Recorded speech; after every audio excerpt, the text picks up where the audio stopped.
Warm welcome to this wonderful session of Byju's classes. Byju's न केवल भारत बल्कि पूरे विश्व का बेहतरीन एजुकेशनल प्लेटफॉर्म जहां पे आपको मिलती है कोर क्वालिटी एजुकेशन। मैं आपका अपना डॉक्टर सचिन कपूर एक बार फिर से आपके सामने हूं एक और बेहतरीन सेशन लेकर के। यस, नया चैप्टर, नया जोश, नई उमंग। क्या नाम है जी चैप्टर का? Reproduction in flowering plants.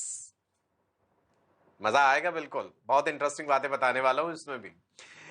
चलिए जी, कागज कलम अपने साथ तैयार रखिए। हमेशा से ये कहता हूं, कॉपी पेन आपके सबसे बड़े साथी हैं क्योंकि आपको नोट्स साथ के साथ बनाने हैं और अब तक तो आपकी ये आदत बन चुकी होगी।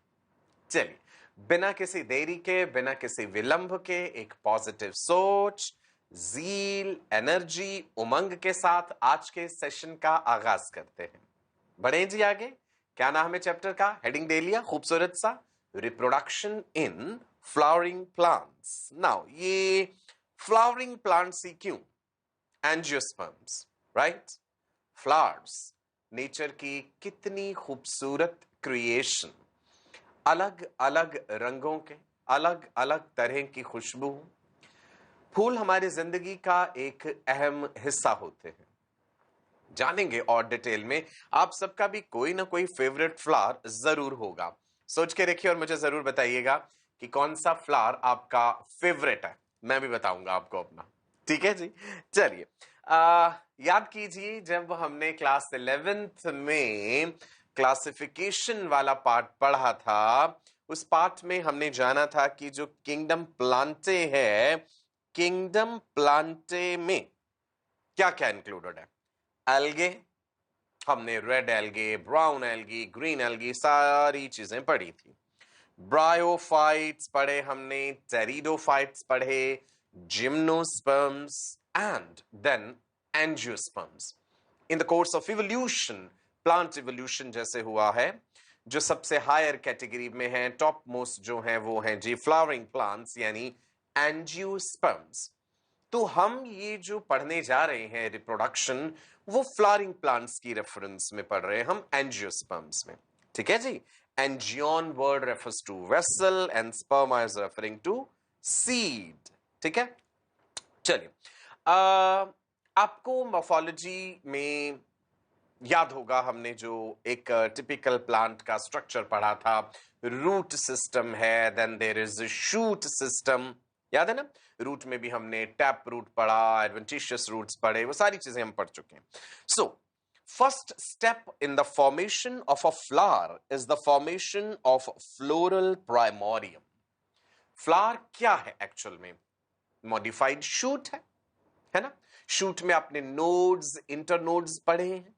अभी जब हम एक फ्लावर का स्ट्रक्चर देखेंगे, एक टिपिकल फ्लावर का स्ट्रक्चर जो हमने देखना है, उसमें हम देखेंगे कि भाई ये एक मॉडिफाइड शूट ही तो है। फ्लावर डेवलप कहां से करता है? फ्लोरल प्राइमोरियम से। गौर कीजिएगा, इधर देखिए, there is formation of the floral primordium, then formation of inflorescence during the bud. Inflorescence याद है आपको? 11th में पढ़ा था हमने। ठीक है जी। सो स्टेजेस दिखाई गई हैं फ्लावर की डेवलपमेंट की, and here finally you can see the flowering.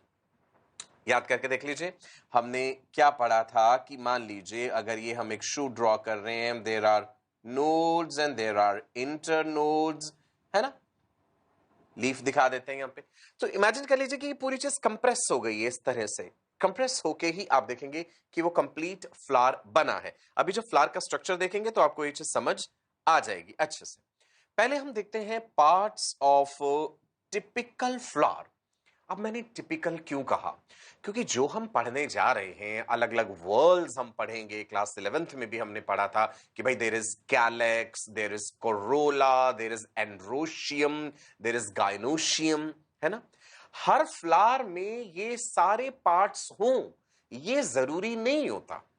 तो हमने टिपिकल फ्लावर उसको माना है जिसमें एक सारे पार्ट्स जो एक फ्लावर से हम एक्सपेक्ट करते हैं कि भाई होने चाहिए, वो सब मौजूद हों, वो सारे वर्ल्ड्स जो हैं वो मौजूद हों। अब आप गौर से देखिए स्ट्रक्चर को। सेपल्स याद है आपको? पेटल्स याद है, ब्राइटली कलर्ड, अलग अलग तरह की खुशबू भी है और अलग अलग तरह के रंग भी हैं। क्यों है? To attract the pollinators, right. Flowers, मैंने आपसे कहा कि हमारे जीवन का एक अहम हिस्सा है। इमोशंस को एक्सप्रेस करते हैं, हमारी फीलिंग्स को, सुख में, दुख में, खुशी में हम फ्लावर्स जो है वो भेंट स्वरूप देते हैं या श्रद्धांजलि के स्वरूप में चढ़ाते भी हैं। किसी की मृत्यु हो जाए तब भी फ्लावर्स की अपनी अहमियत है। खुशी का दिन है, शादी है, बर्थडे है, तो भी आप फ्लावर्स के बुके देते हैं, है ना। सो देख करके ही एक खुशी होती है, एक सुकून मिलता है फ्लावर्स को। एंड फ्लावर्स से आपको पता होगा, गुलाब का जो फूल है उससे गुलकंद भी बनाई जाती है, अलग अलग तरह की डाइज भी बनाई जाती हैं, कलर्स जिन्हें हम कहते हैं, परफ्यूम्स भी बनाए जाते हैं, जो एसेंशियल ऑयल्स होते हैं वो एक्सट्रैक्ट किए जाते हैं। बड़ा लंबा चौड़ा डिस्टिलेशन का प्रोसेस होता है जिससे फ्लावर से अलग अलग तरह के परफ्यूम्स बनाए जाते हैं। मैंने आपसे पूछा था आपका फेवरेट फ्लावर क्या है। मेरा फेवरेट फ्लावर जो है जी वो रोज है, गुलाब। एंड मुझे मोगरा भी बहुत पसंद है। मोगरा की जो खुशबू है, that's just amazing. So nature ने इतनी वैरायटी के फ्लावर्स बनाए हैं कि बस देखते ही दिल खुश हो जाता है। ओके, चलिए देखिए जी, पेटल्स याद है आपको, सेपल्स याद हैं जी, आउटर मोस्ट वर्ल्ड, कैलिक्स, जितनी भी सेपल्स है मिलकर के बना रही हैं, कैलिक्स को के से रिप्रेजेंट करते हैं। एंड उसके बाद हमने पढ़ा था कोरोला के बारे में, पेटल्स जो हैं, राइट, सी से रिप्रेजेंट करते हैं। एंड्रोशियम, गायनोशियम, ध्यान से, androecium the mail reproductive part जो है वो स्टेमन्स है। डिटेल में डिस्कस करेंगे स्टेमन को। स्टेमन में एंथर है, फिलामेंट है, एंथर का स्ट्रक्चर भी पढ़ना है हमने। Okay, then there is a whorl of carpels that is called gynoecium. Carpel or the pistil, the female reproductive part. तो वर्ल्स याद कर लीजिए एक बार, क्लास 11th में जो हमने पढ़ा था कैलेक्स, राइट। उसके बाद हमने कोरोला पढ़ा, ओके। उसके बाद हमने क्या पढ़ा था? Androecium, gynoecium. चलिए, ये टिपिकल फ्लावर के पार्ट्स हैं। ये पता क्या है नीचे जिस पे ये फ्लावर जो, जिसमें फूल की डंडी भी कह देंगे, दिस इज पेडिसल, ओके। और अगर इन्फ्लोरेसेंस का हम जो है वो स्ट्रक्चर, सपोर्टिंग स्ट्रक्चर लेके चल रहे हैं, अगर कंप्लीट इन्फ्लोरेसेंस है तो पिडंकल कहलाता है। दिस इज पेडिसल, एक फ्लावर जिसके ऊपर सपोर्टेड है। और इसी पेडिसल का ऊपर वाला हिस्सा जो है उसको थैलेमस बोल देते हैं। अभी हम पढ़ेंगे आगे कि थैलेमस के ऊपर सारी चीजें जुड़ी हुई हैं, राइट जी। Thalamus, will discuss about that, don't worry. चलो जी, नेक्स्ट देखते हैं। हम यहां पे मेनली कंसर्न्ड किससे हैं? When you talk about reproduction तो हमें male reproductive part and female reproductive part अच्छे से पता होना चाहिए। Androecium, andro is referring to male, androecium वो कंप्लीट वर्ल है स्टेमन्स का। स्टेमन भी हमने कई तरह के पढ़े थे, फ्यूज्ड भी हो सकते हैं, सिंगल भी हो सकते हैं, ये क्लास 11th में चीजें बता चुका हूं आपको। सो हेडिंग दे दीजिए द स्टेमन और द मेल रिप्रोडक्टिव पार्ट। अब आप इस डायग्राम को गौर से देखिए, यहां पे आपको दिखाए गए हैं अलग अलग स्टेमन्स, राइट। अगर मैं रफली स्ट्रक्चर खुद बनाना चाहूं स्टेमन का, या आप बनाना चाहें तो आप कुछ ऐसे बना सकते हैं, ठीक है जी। ये जैसे मैंने एक स्टेमन दिखाया। अब आप देख रहे होंगे इसमें ऊपर क्या चीज दिखाई है हमने, ये वाली चीज क्या है? कैन यू टेल मी, इसको क्या बोलते हैं? Anther, right. दो लोब्स नजर आ रही हैं, बाय लोब्ड। ज्यादातर प्लांट्स में ऐसा है, पर जरूरी नहीं है कि सब में ही ऐसा हो। यहां पे हम जो है बाय लोब्ड लेके चल रहे हैं, दो लोब्स नजर आ रही हैं आपको एंथर में, ठीक है। लेबल कर दूं, what is this? Anther. And what is this thread-like structure? This is filament. ये फिलामेंट आप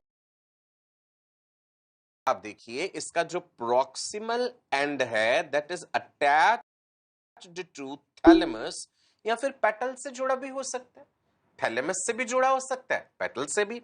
चलो मैं थैलेमस बना के दिखाऊं। जैसा कि मैंने कहा था, कुछ ऐसा स्वोलन सा स्ट्रक्चर और ये नीचे पेडिसल, तो ये ऐसे यहां पे जुड़े हुए हो सकते हैं, ठीक है जी। एक रफ रिप्रेजेंटेशन मैंने बनाया है ना। प्रॉक्सिमल एंड समझाने जा रहा हूं आपको क्या है। प्रॉक्सिमल, पी से प्रॉक्सिमल, पी से पास, जो मेन बॉडी एक्सिस है किसी चीज का, उसके जो पास वाला हिस्सा है which is attached, that is the proximal part, और जो डिस्टल है वो दूर वाला, डी से डिस्टल, डी से दूर, ऐसे याद रख लो, है ना। पी से पास, पी से प्रॉक्सिमल। अब सपोज करो जैसे मैं आपके सामने खड़ा हूं, ये मेरी बाजू है, मेरी आर्म है, ये शोल्डर वाला हिस्सा है और ये हाथ है।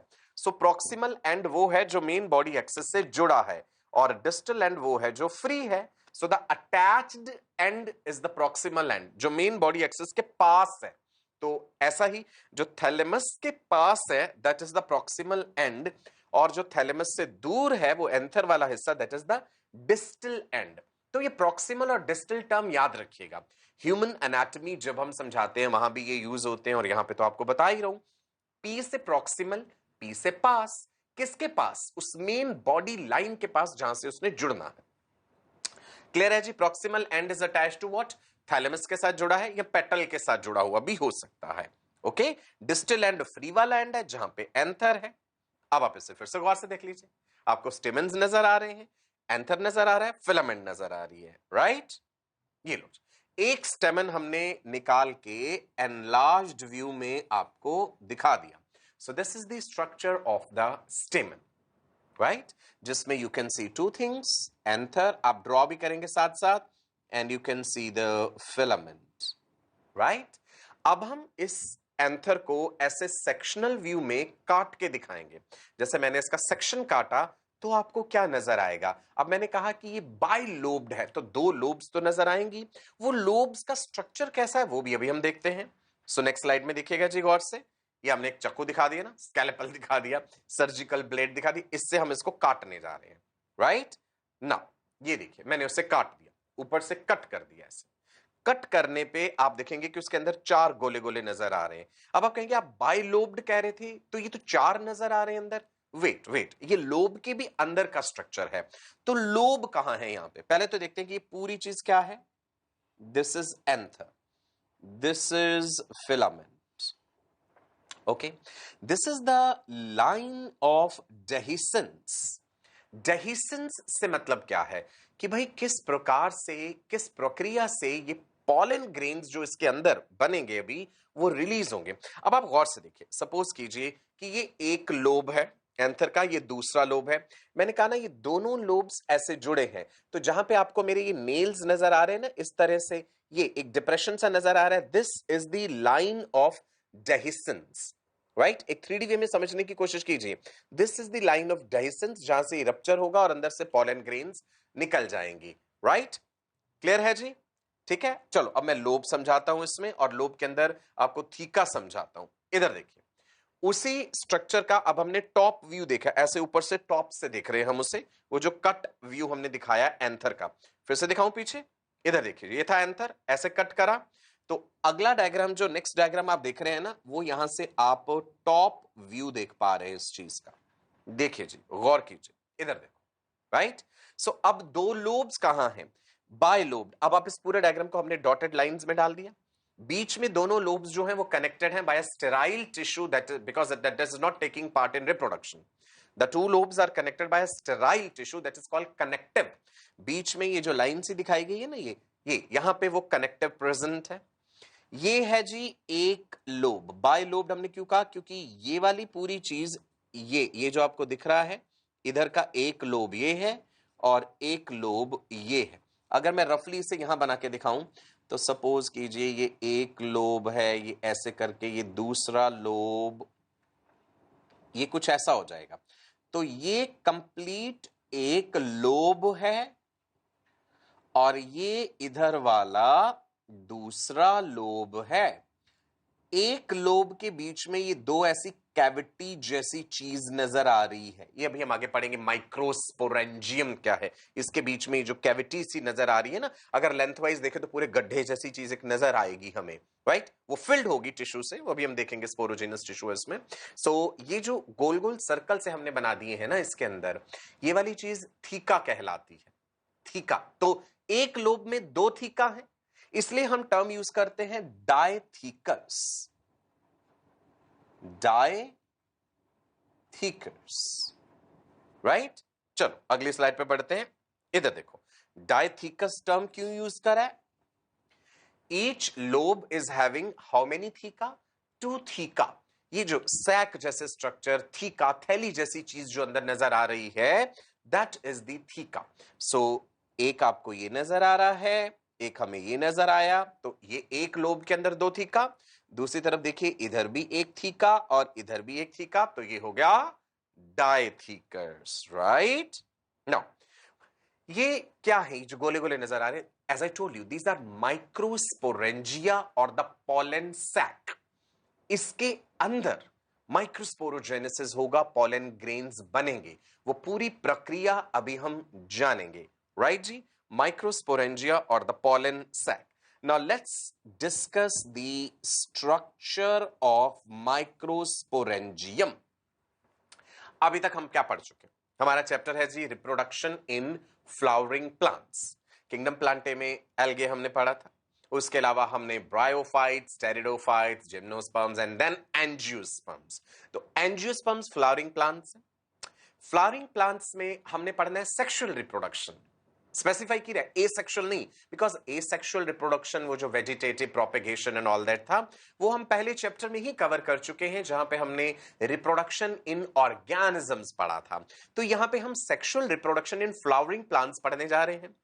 फ्लावरिंग प्लांट मतलब जिसमें फ्लावर्स प्रेजेंट है, एंजियोस्पर्म्स। एक टिपिकल फ्लावर के वर्ल्स हमने पढ़े। सबसे बाहर कैलेक्स, उसके बाद जी कोरोला, पेटल्स हैं जिसमें androecium and gynoecium. Androecium mail reproductive part, जिसमें स्टेमन। स्टेमन का स्ट्रक्चर हमने देखा, एंथर है एंड फिलामेंट है। वो जो फिलामेंट है वो थैलेमस के साथ जुड़ा हुआ होता है, राइट जी? और एंथर जो है वो बाइलोब्ड है। फिर हमने उसका सेक्शनल व्यू काटा लोब का। हर लोब के अंदर 2 थीका नजर आए, तो डायथीकस कहा। थीका जो है वो माइक्रोस्पोरेंजियम है अंदर।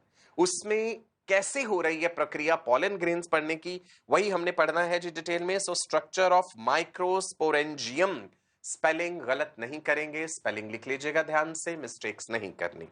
चलो वापस लौटते हैं अपने उसी डायग्राम पे, जहां हम डिस्कस करेंगे स्ट्रक्चर ऑफ माइक्रोस्पोरेंजियम, जिसको पॉलन सैक भी कहते हैं। सैक समझते हैं ना, थैली या बोरी जिसके अंदर कोई चीज भरी हुई है।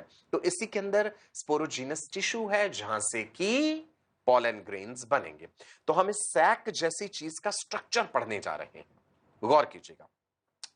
Microsporangium is covered by each microsporangium. Each क्यों कहा?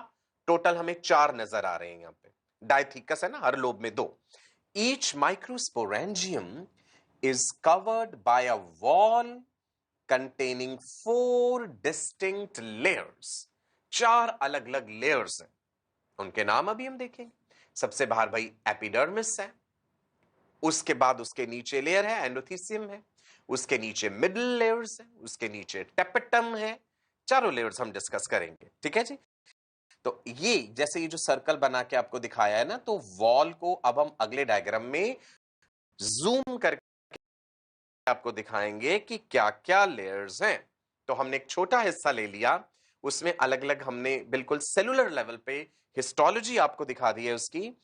So the cellular structure of the wall layers दिख रही है जी। कुछ येलो कलर से दिखाया गया, अंदर हमने ब्राउन कलर यूज किया है। सो देखिए जी, इधर सबसे बाहर वाली layer epidermis forms the outermost layer of the wall of microsporangium. Epidermis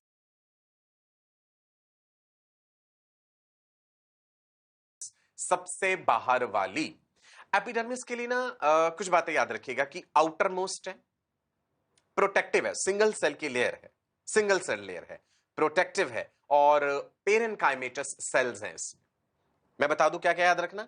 epidermis के लिए याद रखना कि ये आउटर मोस्ट है, एपिडर्मिस प्रोटेक्टिव है, एपिडर्मिस में पेरेनकाइमेटस सेल्स हैं, सो पेरेनकाइमस से बना है, और सिंगल लेयर है, सिंगल लेयर ऑफ सेल्स,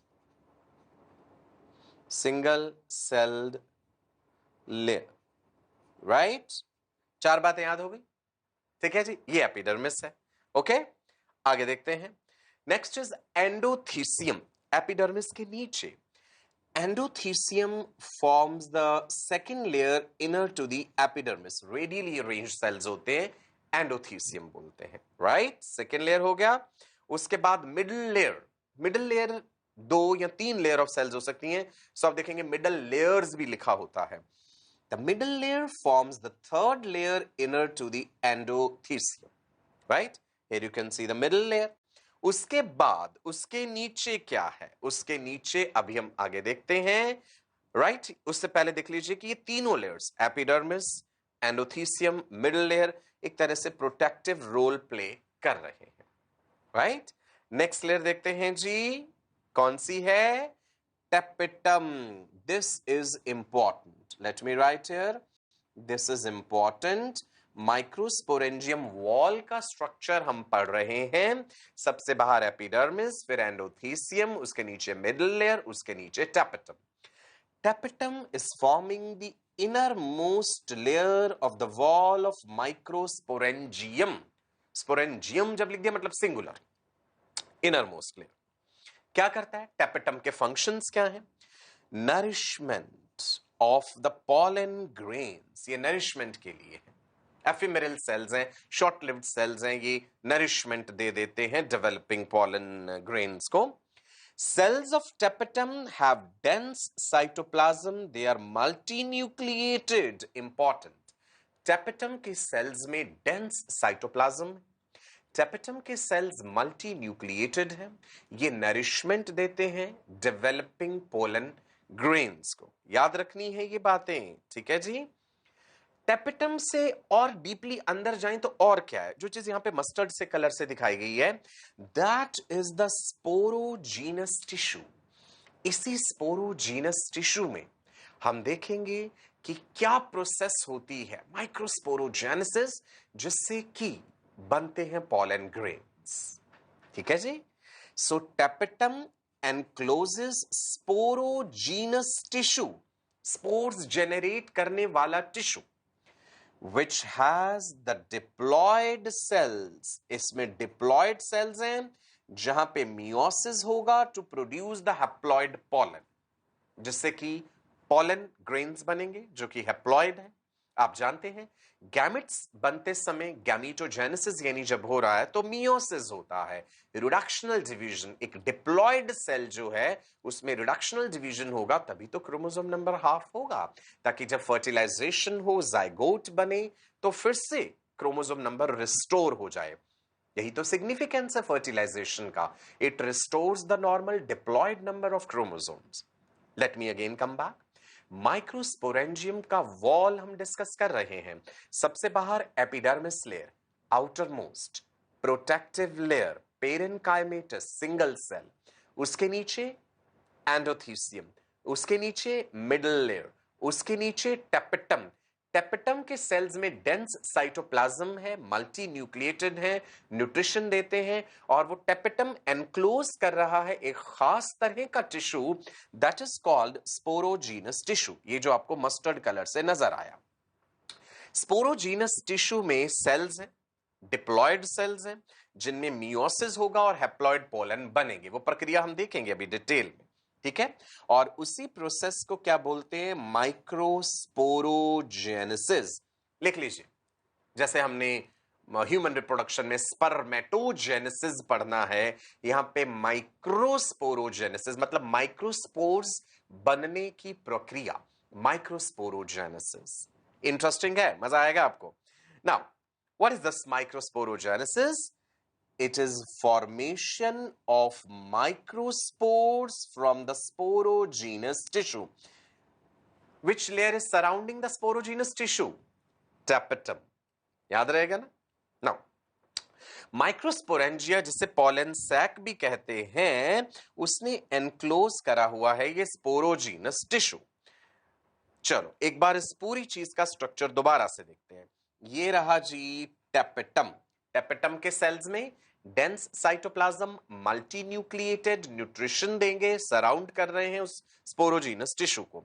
ये हमने स्पोरोजीनस टिश्यू दिखा दिया लाइट से कलर से, हल्का येलोइश सा आपको नजर आ रहा है। उसके अंदर मैरून कलर के वो गोल गोल गोल गोल स्ट्रक्चर नजर आ रहे हैं, ये वाले, ये स्ट्रक्चर जो है जिसको टिक कर रहा हूं, ये क्या है? These are the cells of the sporogenous tissue. Sporogenous tissue के ये सेल्स हैं, बहुत सारे, हमने थोड़े से दिखाए हैं यहाँ पे। सो बहुत सारे सेल्स हैं ये पॉलन मदर सेल्स हैं, ये माइक्रोस्पोर मदर सेल्स हैं। These are the pollen mother cells, और शॉर्ट में क्या? PMC. And what is their other name? MMC, microspore mother cells, diploid cells. देखते हैं इनमें क्या प्रोसेस होता है और किस प्रकार से बनते हैं जी pollen grains. Now let us focus on one microspore mother cell। वही मैरून कलर का एक सिंगल सेल लेके फोकस करते हैं। और ये माइक्रोस्पोर मदर सेल कैसा है जी? Diploid number of chromosome. अब अलग अलग प्लांट स्पीशीज में क्रोमोसोम नंबर अलग अलग हो सकता है, हमने इन जनरल डिप्लॉयड कह दिया 2n। जैसा ह्यूमंस में स्पर्मेटोगोनिया डिप्लॉयड है, 2n इज 46 है। ऐसे ही हर प्लांट स्पीशीज में अलग है, हर एनिमल स्पीशीज में भी क्रोमोसोम नंबर अलग है, तो हमने इन जनरल इसे डिप्लॉयड कह दिया। Diploid MMC, microspore mother cell, undergoes meiosis 1 to form two haploid cells. Meiosis, reductional division. Meiosis 1, meiosis 2. याद है? Meiosis 1 जब होता है, 2 सेल्स बनते हैं, डॉटर सेल्स, फिर उनमें Meiosis 2 होता है, फिर अल्टीमेटली 4 डॉटर सेल्स हमें मिलते हैं। अभी हमने क्या देखा कि वो जो डिप्लॉयड माइक्रोस्पोर मदर सेल है, उसमें Meiosis 1 हुआ और हमारे पास ये 2 सेल्स मिल गए जो कि हैप्लॉयड हैं। नाउ अब इन सेल्स में Meiosis 2 होता है। The cells further undergo Meiosis 2, जिससे कि 2 और हैप्लॉयड सेल्स बन जाएंगे, राइट जी। सो टोटल कितने हो गए? टोटल 4 क्लस्टर्ड सेल्स, चारों साथ साथ है, इकट्ठे हैं। इस क्लस्टर को माइक्रोस्पोर टेट्राड कह देते हैं। फिर से देख लेते हैं। मैरून कलर से हमने ये एक सेल दिखाया था, एक सेल से 2 सेल बने, दोनों साथ साथ, फिर दोनों सेल आगे डिवाइड करे तो 4 सेल बन गए। जो ओरिजिनल सेल था वो डिप्लॉयड था, एंड ऑब्वियसली ये हैप्लॉयड होंगे। मियोसिस हुआ इनमें, मियोसिस 1 हो गया, मियोसिस 2 हो गया, 4 डॉटर सेल बन गए, चारों एक साथ इकट्ठे हैं। हमने इसे कह दिया microspore tetrad. Tetrad is referring to 4, 4 है ना एक साथ। नाउ ये तो हमने एक मैरून सेल को लेकर के ऐसा दिखाया स्पोरोजिनस टिश्यू के अंदर जो प्रेजेंट है, ऐसे और भी तो कितने होंगे, है ना। So similarly all the other diploid mother cells present in the microsporangium also undergo meiosis to form tetrads। तो माइक्रोस्पोरेंजियम पॉलन सैक के अंदर कितने सारे डिप्लॉयड सेल्स हैं, सब में सिमिलर प्रक्रिया होगी और ढेर सारे टेट्राड बन जाएंगे, right. Several thousand microspores form. देखते हैं आगे डिटेल में प्रोसेस देखते हैं। एक सवाल पूछ ले, क्वेश्चन हो जाए जी। क्वेश्चन से पहले एक बार रिकैप दे दूं, अभी तक क्या बताया? You want it? Reproduction in flowering plants, kingdom Plantae, algae, pteridophytes, bryophytes, gymnosperms, angiosperms, flowering plants. Structure of a typical flower: outermost calyx, corolla, androecium, gynoecium. Androecium, the male reproductive part, जिसमें कि stamens है। Gynoecium, the female reproductive part, जिसमें कि female reproductive organs है। Detail में discuss कर रहे हैं मेल रिप्रोडक्टिव पार्ट। स्टेमन, स्टेमन में एंथर और फिलामेंट। एंथर बाइलोब्ड, उसको काटा, उसके अंदर 2 थीका नजर आए तो हमने डाइथीकस वर्ड यूज किया था। फिर हमने कहा कि वो जो हमें कैविटी जैसी चीज दिख रही है दैट इज माइक्रोस्पोरेंजियम। हमने उसकी वॉल डिस्कस करी, बाहर वाली एपिडर्मिस, उसके नीचे एंडोथीसियम, उसके नीचे मिडल लेयर और उसके नीचे टेपेटम। टेपेटम एनक्लोज कर रहा है स्पोरोजीनस टिश्यू को। स्पोरोजीनस टिश्यू के अंदर माइक्रोस्पोर मदर सेल्स हैं, ये पॉलन मदर सेल्स हैं जो कि डिप्लॉयड हैं। इनमें मियोसिस 1 मियोसिस 2 हुआ तो टेट्राड बना, ढेर सारे टेट्राड्स बन गए, राइट। चलो अब है क्वेश्चन आपके सामने। वन माइक्रोस्पोर या pollen mother cell, one pollen mother cell gives rise to how many microspores? Is it 1, is it 2, is it 3, is it 4? Very easy. अभी अभी डिस्कस करा है सर, आप कहेंगे जी सर बहुत ही इजी है, इट इज 4। ठीक है, ऐसे क्वेश्चन पूछे जाएंगे एग्जाम। आगे बढ़ते हैं जी। Now microspore is pollen, microspore pollen, प्रक्रिया देखते हैं कैसे ये परिवर्तित हो रहा है। देखिए जी, एक हैप्लॉइड माइक्रोस्पोर जो है, हमने देख लिया था ना, माइक्रोस्पोर्स बन गए, टेट्राड्स बन गए। एक हैप्लॉइड माइक्रोस्पोर जो है that matures to form haploid pollen. Microspore से पोलन जो है वो कैसे बना है। एक हैप्लॉइड माइक्रोस्पोर हम लेके चल रहे हैं, उसके अंदर देखेंगे न्यूक्लियस कैसे डिवाइड हो रहा है, किस प्रकार से ये प्रोसेस हो रहा है। So each haploid microspore matures to form the haploid pollen. The maturation process involves further mitotic divisions। अब मियोसिस नहीं है, माइटोसिस है, ध्यान रखना। मियोसिस हो गया पहले, जो माइक्रोस्पोर मदर सेल था उससे वो जो टेट्राड बन गए, मियोसिस हो चुका है, अब माइटोसिस हो रहा है। नाउ गौर कीजिए, एक माइक्रोस्पोर का स्ट्रक्चर आप देखिए, आपको न्यूक्लियस नजर आ रहा है और बड़े से वैक्यूल नजर आ रहे हैं, ब्लू कलर से, पर्पल कलर से हमने न्यूक्लियस दिखाया है। बाहर वाली लेयर है उसको भी डिस्कस करेंगे अभी। Nucleus of the microspore undergoes asymmetric mitosis and forms two unequal cells। गौर कीजिए, जो हैप्लॉइड माइक्रोस्पोर है उसके न्यूक्लियस में माइटोसिस हुआ। डायग्राम गौर से देखिए, आपको दिख रहा होगा कि अनइक्वल है, एक बड़ा सेल एक छोटा cell, there is asymmetric spindle, one bigger cell one smaller cell, asymmetric हुआ, दोनों बराबर एक साइज के नहीं बने, asymmetric division है ये। So the nucleus of the microspore undergoes asymmetric mitosis and forms two unequal cells। अब क्या होगा जी, asymmetric cell division के कारण वो जो दो unequal cells बने हैं उसमें एक सेल कहलाएगा वेजिटेटिव सेल और दूसरा कहलाएगा जेनरेटिव सेल, और ये हो गई हमारे पास two celled stage. Two unequal cells बन गए। पहले हमने बताया कि न्यूक्लियस डिवाइड हुआ है, फिर ऑफ कोर्स उसके बाहर साइटोकाइनेसिस भी हुआ। सो दो सेल्स बन गए। अब देखो एक कितना बड़ा है जिसके अंदर वो ब्लू ब्लू कलर के वैक्यूल भी नजर आ रहे हैं। So that bigger cell is the vegetative cell, जिसमें ढेर सारा, जिसमें येलो येलो कलर आपको नजर आ रहा है, और ये बेचारा छोटा सा देखिए दैट इज जेनरेटिव सेल। बड़े वाले सेल की न्यूक्लियस को भी हमने यहाँ पे पर्पल से कलर से डिनोट करा है, और ये रहा छोटे वाले सेल का न्यूक्लियस, राइट। और ये ब्लू कलर वाले स्ट्रक्चर क्या नजर आ रहे हैं आपको, बड़े बड़े vacuole. So one bigger cell one smaller cell. Bigger cell is vegetative cell, the smaller cell is generative cell. Vegetative cell हमने लेबल करा है यहाँ पे। Large size, abundant food reserve, irregularly shaped nucleus, as you can see. The bigger cell is having larger size, the vegetative cell.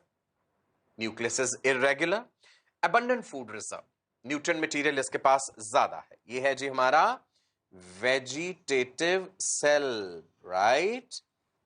Next देखते हैं छोटा वाला cell, that is generative cell, smaller in size, and it is floating in the cytoplasm of the vegetative cell, क्योंकि वो इतना बड़ा है। Spindle shaped है, आप देख पा रहे हैं स्पिंडल शेप्ड। स्पिंडल एक ऐसी चीज होती है जो सेंटर में से तो थिक है और किनारों में पतली है, सो उसको हम स्पिंडल शेप बोल देते हैं ऐसे। सेल वॉल है, डेंस साइटोप्लाज्म एंड न्यूक्लियस है। क्लियर है जी इतना, राइट। कहां से कहानी शुरू करी थी, टेपेटम ने एनक्लोज करा है स्पोरोजीनस टिश्यू। स्पोरोजीनस टिश्यू के अंदर क्या है, पोलन मदर सेल्स, राइट, जिसमें कि मियोसिस हुआ। माइक्रोस्पोर मदर सेल या पोलन मदर सेल, जिसमें कि मियोसिस 1 मियोसिस 2 हुआ तो टेट्राड बन गया, 4 हैप्लॉइड सेल बन गए। फिर हम एक हैप्लॉइड सेल का फ्यूचर आगे लेके चल रहे हैं कि उसकी जो न्यूक्लियस है वो एसिमेट्रिकली डिवाइड करी, एक बड़ा सेल बना और एक छोटा सेल बना। The bigger cell is vegetative cell which is having more of the nutrient material, nucleus is irregular, larger in size, and there's a smaller cell which is called generative cell। अब आगे बढ़े इससे, next देखिए, microgametogenesis, microsporogenesis, now we are coming to microgametogenesis। see, अब एक structure के अंदर focus रखेंगे यहां पे। ये एंथर के बाहर का लोकेशन है, outside the anther, and now this is what is happening inside the anther. Anther याद है ना, दैट बाइलोब्ड स्ट्रक्चर जिसकी वॉल हमने पढ़ ली, माइक्रोस्पोरेंजिया पढ़े थे जिसमें। देख लीजिए यहाँ पे बड़ा सेल और छोटा सेल आपको नजर आ रहे हैं। एक्साइन और इंटाइन का भी बात करते हैं। यहाँ पे जेनरेटिव सेल का क्या होगा, generative cell divides mitotically to form two male gametes. Mitosis हो रहा है फिर से, न्योसिस हो चुका पहले, राइट जी। जेनरेटिव सेल वो जो छोटा वाला सेल था ये फिर से डिवाइड करा माइटोटिकली और इसने दो मेल गैमेट बना दिए। This is called the three celled stage. आप कहेंगे दो बने तो तीन कैसे हो गए? भाई एक बड़ा वाला वेजिटेटिव सेल भी तो है ना अभी, one vegetative cell one generative cell. That generative cell is dividing mitotically and it is forming two male gametes. So overall ये थ्री सेल्ड स्टेज है। The pollen is mature at this stage. आप देख लीजिए nucleus आपको दो दिख रहे हैं पर्पल कलर के, तो ये दो मेल गैमीट्स हो गए और ओवरऑल ये थ्री सेल्ड स्टेज है। We see that the pollen is mature at this stage. Now let's come to the structure of this pollen. देखते हैं जी। Pollen grains are the male gametophytes of the flowering plants. Correct? Pollen grains क्या है? Pollen grains are the male gametophytes of the flowering plants. Let's see the structure. There's a bigger cell जो अभी हमने discuss करा था, vegetative cell जो है उसका न्यूक्लियस जो है that is the vegetative nucleus या ट्यूब न्यूक्लियस कह देते हैं, और ये आपको छोटे मेल गैमीट्स नजर आ रहे हैं। This is the final pollen grain. बहुत ही छोटे हैं 25 to 50 माइक्रोमीटर्स, और ये हमें वैक्यूल्स नजर आ रही हैं। जनरली ये स्फेरिकल हैं स्ट्रक्चर में, ये देखिए। अच्छा आपको पता है कुछ लोग एलर्जिक भी होते हैं पॉलन ग्रेन से, अभी हम आगे डिस्कस करेंगे। पॉलन एलर्जी कहते हैं जिससे रेस्पिरेटरी डिसऑर्डर्स जो है वो कर सकता है। पॉलन ग्रेन की जो ये लेयर्स हैं ये इंपॉर्टेंट है, ध्यान दीजिएगा। एक्साइन, इंटाइन, बाहर वाली अंदर वाली। Have you heard of sporopollenin? बहुत ही रेजिस्टेंट मटेरियल होता है, अभी डिस्कस करते हैं जी। So pollen has two distinct layers. ये जर्म पोर भी ध्यान रखना है आपको, ये रहा जी जर्म पोर। नाउ ये है एक्साइन, एक्सो रेफरिंग टू बाहर वाला। Thick outer layer made of sporopollenin, very important, let me right here. ये क्वेश्चन पूछा जा सकता है कि पॉलन ग्रेन की बाहर वाली लेयर एक्साइन किस मटेरियल से बनी है? स्पोरोपोलेनिन। इसमें एपर्चर्स हैं विच आर कॉल्ड जर्म पोर, जहां पे स्पोरोपोलेनिन नहीं है। स्पोरोपोलेनिन हाईली रेजिस्टेंट मटेरियल है। बीच बीच में कहीं पे जो है आप देख पा रहे हैं स्पोरोपोलेनिन नहीं है, लैक कर रहा है, और वो चीज है जर्म पोर। क्या फंक्शन है उसका वो भी समझेंगे आगे। Let's talk about this resistant material which is called sporopollenin. लिख लीजिए नोट्स में, sporopollenin क्या होता है? sporopollenin, it is one of the most resistant organic materials, very important, let me write it, ये आप याद रखेंगे।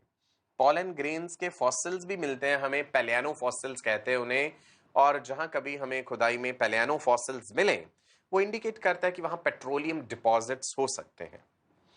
They can withstand high temperature, they can withstand strong acids, alkalis, not broken down by any enzyme. Sporopollenins जो हैं enzymes break नहीं कर सकते इन्हें, बहुत ही हाईली रेजिस्टेंट है। स्ट्रॉन्ग एसिड, एल्कलीज भी इन पे असर नहीं करते हैं, इसलिए मैंने कहा ना फॉसिलाइज हो जाते हैं। एक्साइन हो गया। अब देखते हैं इंटाइन क्या है। Intine is the thin inner layer. It is continuous layer. It has cellulose and it has pectin. Polysaccharides याद कीजिए, हमने cellulose पढ़ा है उसमें। So intine अंदर वाली लेयर है, एक continuous layer है because exine में बीच बीच में germ pores थे, याद कीजिए। Okay? How is this pollen release? ये जो मैच्योर पॉलन है जो हमने कहा कि थ्री सेल स्टेज है, जिसमें एक बड़ा वेजिटेटिव सेल हमें दिख रहा था, वेजिटेटिव न्यूक्लियस, ट्यूब न्यूक्लियस जिसे हमने कहा, और दो छोटे छोटे सेल्स और हैं जो थ्री सेल्ड स्टेज है। अब ये पॉलन रिलीज कैसे हुए? आपको लाइन ऑफ डेहिसेंस याद है? ओवरऑल एंथर के स्ट्रक्चर में मैंने ऐसे करके दिखाया था कि जहां पे मेरे नेल्स आ रहे हैं ये वाली चीज लाइन ऑफ डेहिसेंस है, वीक एरिया है। अब वही प्रोसेस हमने देखना है। How is this pollen released? What is the process called? Dehiscence. Please spelling लिख लीजिए, गलती मत कीजिएगा। DEHISCENCE। डेहिसेंस की ये प्रक्रिया क्या है? देखिए स्क्रीन पे इस वीडियो को गौर से देखिए, आपको दिख रहे हैं यहाँ पे एंथर, उनकी फिलामेंट भी दिख रही हैं। Can you see line of dehiscence से कैसे वो खुले और किस प्रकार से पॉलन जो है यहाँ से रिलीज होता है। कई फ्लावर्स में भी आपने देखा होगा, कॉमनली चाइना रोज में आपने देखा होगा, पॉलन क्या है, वो येलोइश सा, पाउडर सा या डस्ट सा जो है, जो हमें चिपक जाता है स्किन पर भी। Right, can you see this beautiful video. चलो, मैकेनिज्म क्या है जी, पॉलन लूजेस वाटर, मतलब डिहाइड्रेट हो गया, पानी लूज हो गया, डिहाइड्रेट हो गया। द स्ट्रिप बिटवीन पॉलन सैक्स और द माइक्रोस्पोरेंजिया डिसइंटीग्रेट्स। माइक्रोस्पोरेंजिया 4 हमने पढ़े थे पॉलन सैक्स, उनके बीच का स्ट्रिप जो है वो डिसइंटीग्रेट हुआ, टूटा। There is powdery deposition on the anther which is picked up by the different agents. Pollination. Same flower में पॉलिनेशन, सेल्फ पॉलिनेशन या फिर क्रॉस पॉलिनेशन। अलग अलग एजेंसीज हैं पॉलिनेशन में इन्वॉल्व, हवा के जरिए, इंसेक्ट्स के जरिए, पानी के जरिए, बैट्स के जरिए, कई सारे मैकेनिज्म पॉलिनेशन के होते हैं। That's a separate topic. ठीक है जी। So did you understand line of dehiscence से किस प्रकार जो है ये रप्चर होकर के रिलीज होते हैं। देखते हैं जी। In over 60% of the angiosperms pollen grains are shed at this particular stage, 2 cell stage पे वो शेड हो जाते हैं। Now this is the outside of the anther and this is the inside of the anther. You can see this 2 cell stage. So 60% of the angiosperms में ऐसा है। See, the anther is drying up. Step by step देखते जाइए। पानी loose कर दिया, dry हो गया, अब ये बाहर को रिलीज हो गए। This was inside of the anther, this is outside of the anther. Demarcate कर दिया ना हमने बीच में, एंथर से वो बाहर रिलीज हो गए। Okay, larger cell and there is a smaller cell. चलो एक इंटरेस्टिंग बात बताते हैं जी आपको। क्या है ये इंटरेस्टिंग बात? Pollen allergy. जो लोग एस्थमेटिक होते हैं, दमा कहते हैं ना जिसे, या जिन्हें रेस्पिरेटरी सिस्टम रिलेटेड डिसऑर्डर्स हैं, ब्रोंकाइटिस है अगर, सो एलर्जी जो है उन्हें कई चीजों से हो सकती है। Pollen is one of them. So pollen can cause allergy resulting in respiratory disorders. You know what is allergy? Allergy is a kind of hypersensitivity of the body to a particular substance. People can be allergic to dust, people can be allergic to pollen grains, people can be allergic to a particular food component. किसी भी चीज से किसी को भी allergy हो सकती है। So respiratory disorders जो मेन है इसमें अस्थमा अटैक ट्रिगर हो सकता है, bronchitis. Bronchitis is inflammation of bronchi and bronchioles which are part of your respiratory tract. अब इसमें एक important example है Parthenium. It's a contaminant of the imported wheat. Imported wheat variety जो India में आई, उसके साथ ये भी पहुंच गया जी Parthenium, that is carrot grass. It's widespread in India now, जिससे कि बहुत से लोग जो हैं वो एलर्जिक हैं, राइट जी। Pollen की viability. Let's talk about viability of the pollen. How long pollen can remain active and take part in reproduction? अलग अलग स्पीशीज में डिपेंड करता है। It differs among different plant species.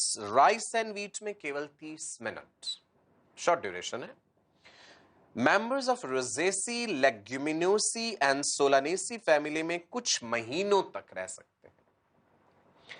They can be stored at a very low temperature also in the pollen banks. Cryopreservation कहते हैं कि बड़े कम तापमान पे जो है हम उसे स्टोर करके एक लंबे समय तक भी रख सकते हैं। क्लियर जी? आज के लिए इतना ही। राइट? सो हमने क्या पढ़ा है आज? एक बार क्विक रिकैप ले लेते हैं। We have started with a new chapter that is reproduction in flowering plants. Flowering plants यानी एंजियोस्पर्म।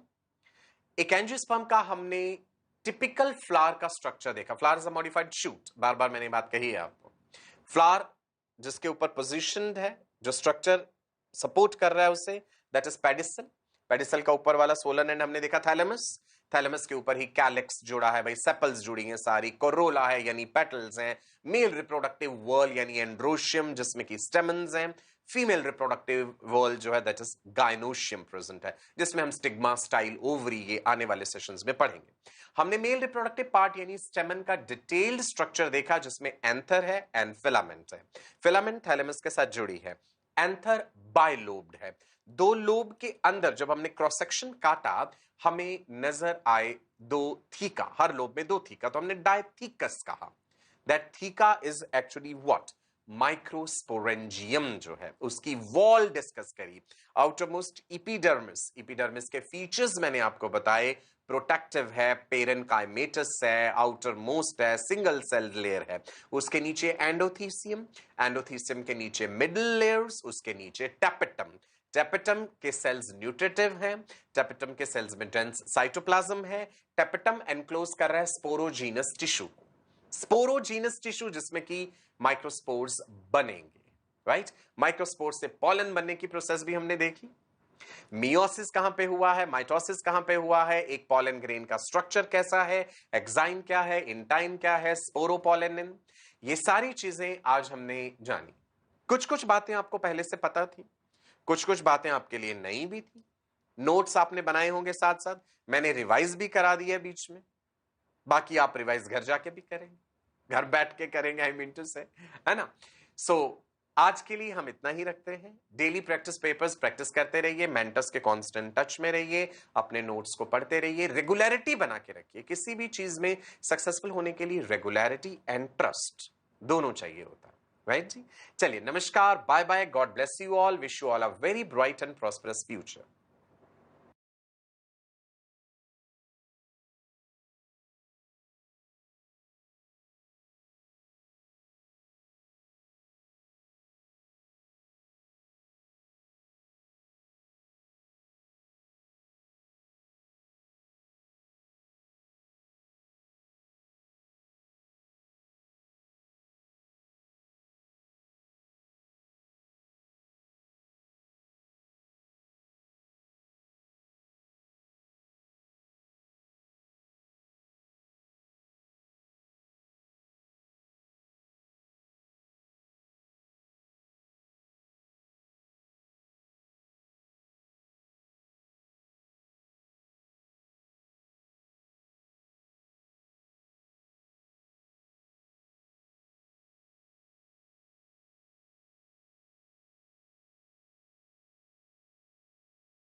नमस्कार।